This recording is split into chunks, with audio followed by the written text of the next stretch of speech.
여러분 안녕하십니까? 오늘부터 광주 MBC 뉴스데스크 진행할 양세원입니다. 늘 시청자의 편에서 정확한 목소리 내겠습니다. 첫 소식입니다. 부당한 이유로 정부에 끌려가 고문을 당하거나 가족을 잃은 국가폭력 피해자들은 수십 년이 지난 지금도 극심한 정신적 고통을 호소하고 있는데요. 이들을 치료하기 위한 국가기관이 오늘 문을 열었습니다. 그런데 인력과 예산 모두 당초 계획의 절반에도 미치지 못합니다. 김초롱 기자의 보도입니다. 국립국가폭력 트라우마 치유센터가 본격적인 시작을 알렸습니다. 연면적 약 2,000제곱미터 건물에는 상담실과 물리치료실 등을 갖췄습니다. 치유센터는 앞으로 국가폭력의 피해자와 가족들의 신체적, 심리적 치유를 위해 사용됩니다. 1945년 8월 이후 국가가 자행한 폭력의 피해자와 그 가족 등이 대상자입니다. 그 데미지를 내가 75살인데 지금까지 안고 살았어요. 근데 한편으로는 씁쓸하면서도 눈물이 나오려고 저한테 맞는 프로그램을 선정해서 이용을 많이 해야겠다. 문제는 운영 인력과 예산입니다. 지난 정부 용역 결과 적정 운영 인력은 60명, 연간 운영비는 61억 원으로 측정됐습니다. 하지만 현재 인력은 17명, 올해 예산은 16억 원입니다. 당초 계획의 4분의 1 수준입니다. 게다가 올해 예산의 절반만 정부가 내면서 지자체로 부담이 가중되는 것 아니냐는 비판도 제기됐습니다. 국가의 기관을 정부가 안 하면 이걸 어떻게 합니까? 그래서 국가폭력으로 인한 피해를 치유하는 공간인 만큼 이 센터 운영은 온전히 국비로 해야 된다고 생각합니다. 결국 국가폭력 피해자를 위한 양질의 치료를 제공할 수 있을지가 의문입니다. 기존 광주 트라우마 센터에 등록된 인원만 1,200명이기 때문입니다. 연간 한 1,300여 명씩 늘어날 것으로 보고 있습니다. 왜냐하면 여순 사건, 부마항쟁 사건, 또 여러 가지 6.25 사건이라든지 이런 사건에 트라우마 치유 대상자들이 많기 때문에 국가가 국립국가폭력 트라우마 치유센터의 운영비를 모두 감당하도록 하는 법 개정안은 국회에서 논의 중입니다. MBC 뉴스 김초롱입니다. 광주의 한 중학교에서 남학생이 교사를 흉기로 위협하는 일이 일어났습니다. 이 중학교에서는 이번뿐만 아니라 과거에도 학교 폭력과 관련된 사건들이 수차례 일어났던 것으로 알려졌는데요. 교사들은 교권이 침해되고 있는데도 학교 측이 일방적으로 학생들 편만 들고 있다며 교장 교체를 요구하고 있습니다. 보도에 김영찬 기자입니다. 교사와 학생들이 학교 복도에서 흉기를 들고 있는 한 학생의 손을 붙잡고 있습니다. 지난 27일 광주의 한 중학교에서 수업을 앞두고 중3 남학생이 50대 여교사를 흉기로 위협했는데 이걸 현장에서 누군가 촬영한 영상입니다. 남학생이 무단으로 수업을 빠졌고 교사가 이를 무단 결과로 처리하자 분을 삭히지 못한 학생이 3분 가까이 흉기로 위협했습니다. 복도로 나가니까 그 아이가 이제 뛰쳐나가서 하니까 이제 복도에 다른 반디들이 막 이렇게 막 다 나와가지고 보는 상황이어서 이제 다른 반 남학생이 그 아이를 이렇게 잡았대요, 제지하고. 다행히 다친 사람은 없었고 교사가 학생의 처벌을 원치 않으면서 끝나나 싶었지만 문제는 이게 아닙니다. 이 학교에서는 학생이 흉기 난동과 같은 교권 침해 사례가 수없이 발생했지만 제대로 된 대처가 없으면서 비슷한 일들이 반복해서 일어나고 있다는 겁니다. 교사들은 교장의 대처를 문제 삼고 있습니다. 시시비비를 제대로 가리지 않은 채 모든 책임을 교사에게만 묻고 있다는 겁니다. 급기야 교사들은 학교장 교체를 요구하는 서명 운동까지 나섰습니다. 교장 교감쌤이 이렇게 전면에 나서주지 않고 교사 뒤로 숨어서 이렇게 도움을 주지 못하고 있다. 이거를 말씀드리고 싶은. 교사들의 이와 같은 주장에 학교장은 사실이 아니라고 반박하고 있습니다. 이번 흉기 난동 사건의 경우 교권 침해 매뉴얼에 따라 처리했고 교사들이 주장하는 다른 사안들도 공정하게 처리했다는 입장입니다. 학교에서 교권보호 침해를 당했을 때 그걸 감추려는 의도도 없고 우리 선생님께 이제 교권 신고를 해라.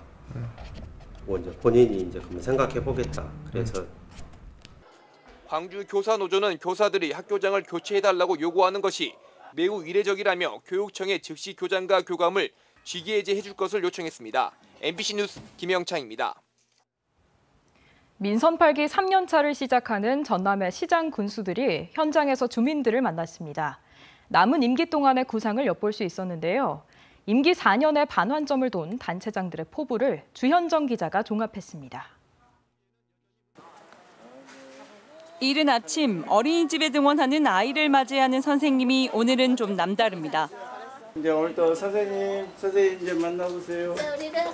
민선 8기 3년차를 시작하는 전날 윤병태 나주시장이 1일 등원 도우미를 자처했습니다. 남은 임기 동안 사람 중심의 행정, 사람이 모여드는 나주를 만들겠다는 의지를 담았습니다. 민생 현장에 답이 있다 이런 생각으로 남은 2년의 이제 키워드는 우리 시민과 소통을 통해서 우리 나주 500만 관광 시대를 만들어가는 기반을 튼튼히 하겠다. 나주시정을 함께 빛낸 이들과 20만 글로벌 강소도시 도약도 다짐했습니다. 장성의 한 초등학교에도 색다른 일일 교사가 나타났습니다. 김한종 장성구입니다. 차 한 잔을 마주하고 앉아 미래 구상을 나누는 표정이 제법 진지합니다. 남은 기간 동안 무슨 일을 하실 건가요? 군수는 그런 아이들에게 학생들이 자라 청년이 되면 일자리를 찾아 도시로 떠나지 않아도 되는 장성을 약속했습니다. 부모들 모시고 장성에서 직장생활 할 수 있게끔 그런 직장을 많이 만드는 것도 앞으로 제가 해야 할 일입니다. 국민이 행복한 장성을 만들어 가겠습니다. 한적한 마을에 사진기 셔터 누르는 소리가 쉴 새 없이 터져나옵니다. 곱게 차려입은 어르신을 사진에 담고 있는 사진사는 다름 아닌 김철우 보성군수. 75살 이상 어르신들의 인생을 사진과 글로 기록하는 이른바 문화 600 인생 한컷 사업은 민선 8기 보성군의 대표 시책 중 하나입니다. 어르신들에 대한 성김의 행정은 성김의 행정대로 하고, 그리고 젊은 청년들의 정책은 청년들 정책대로 펴고, 그리고 농업, 임업, 환경, 수산, 복지 어느 것 하나 빠짐없이. 덕분에 8년 전 작고한 김군수의 어머니 젊을 적 사진도 발견했습니다. 우리 어머니요? 그래, 우리 두 동생. 어머 옛날에 젊었을 때. 이병로 담양군수는 장마를 대비해 홍수 조절지 현장을 점검하며 쾌적하고 안전한 부자 농촌 실현에 역량을 쏟겠다고 약속했습니다. 구복규 화순군수는 지난주 계미산 전망대 준공식 겸 민선 8기 2년 기념식을 열고 첨단 의료를 비롯한 미래산업 육성 정책을 발표했습니다. 김순호 구례군수는 별다른 행사 없이 정례조례를 통해 민생을 챙기는 군정을 펼치겠다고 밝혔고, 단체장이 중도낙마한 영광군과 곡성군도 차분한 분위기 속에 민선 8기 후반기를 시작했습니다. 지역이 광범위하고 또 어르신들이 많기 때문에 굉장히 그 접점면을 좀 넓혀서 좀 자세하게 설명을 할 필요가 있는데요. 주민들을 섬긴다고 이제 말들은 자치단체장이나 또 많이 하시는데, 그런 부분도 실제적으로 해 나가려고 한다면 정책이 좀 친밀하고 좀 계획적으로 세워진 다음에. 의욕적으로 임기 후반기를 시작한 단체장들의 다짐이 말의 성찬이 아닌 실천과 성과로 이어지는 행정을 주민들은 고대하고 있습니다. MBC 뉴스 주현정입니다. 요즘 각 시군구별로 하반기 기초의회 의장단 구성이 한창인데요. 목포에서는 음주운전 혐의로 재판에 넘겨진 민주당 소속 의원이 상임위원장에 나서 논란입니다. 그런데 이걸 문제 제기하는 시의원과 뭐가 문제냐는 당사자들끼리 누가 더 명예를 실추시켰는지를 놓고 따지는 어이없는 상황이 벌어졌습니다. 서희령 기자가 취재했습니다. 목포시의회 본회의장에서 의원들 간 고성이 난무합니다. 누가 실추하고 있습니까? 그러니까 시의회가 누가 무슨 말씀 그렇게 하세요 지금? 논쟁은 의장에 도전했다 민주당에서 제명된 김귀선 의원의 발언에서 촉발됐습니다. 김 의원이 투표 결과를 사진으로 인증해 일일이 보고하는 충성 경쟁을 없애자며 투표장에 휴대전화를 가져가지 말자고 요구하자 박효상 의원이 반발한 겁니다.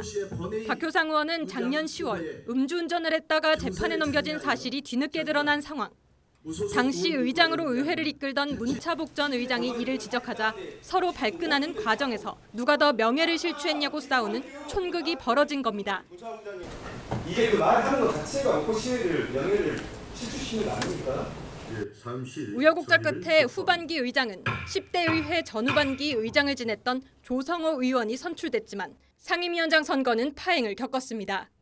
시민의 신고로 음주운전이 적발된 지 7개월, 재판에 넘겨진 뒤 3개월째인 박효상 의원이 상임위원장에 단독 출마했기 때문입니다.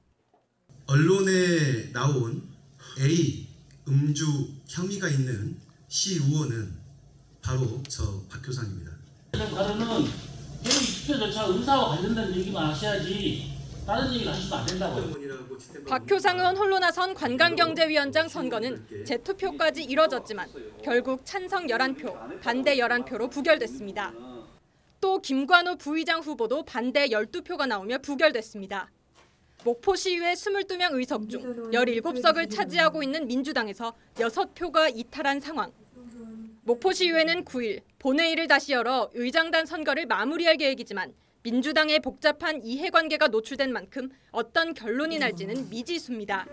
MBC 뉴스 서희령입니다. 기아 타이거즈가 지난주 선발과 불펜 등 투수진이 완전히 무너지면서 4연패 수렁에 빠졌습니다. 개막 이후 최대 위기를 맞았는데요. 그나마 때맞춰 내린 장맛비가 위안이었습니다. 한신구 기자의 보도입니다. 재앙의 시작은 지난주 초 롯데전이었습니다. 13점 차 리드를 안고 출발했지만 롯데 타선에 야금야금 점수를 뺏기더니 역전을 허용했고 결국은 10위의 무승부로 경기를 끝냈습니다. 올 시즌 롯데만 만나면 유독 경기가 풀리지 않는 날이 많은 기아는 이후 3경기를 속절없이 내주며 한화전 이후 4연패의 늪에 빠졌습니다. 지난주 4경기 동안 투수진이 내준 실점은 49점, 경기당 평균 12점이 넘습니다.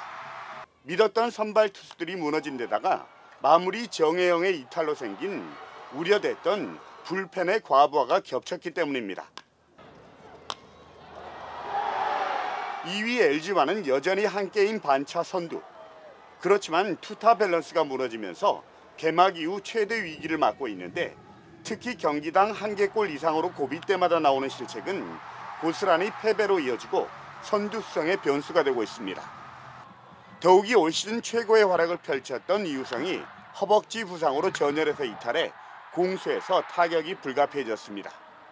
2군 감독이던 손승락 코치를 1군 수석 코치로 전격 보직을 변경한 것도 경기력 급락에 따른 위기 상황을 헤쳐나가기 위한 포석으로 풀이됩니다.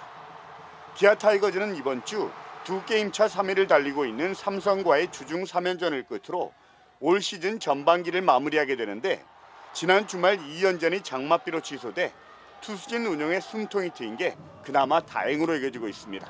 MBC 뉴스 한신구입니다.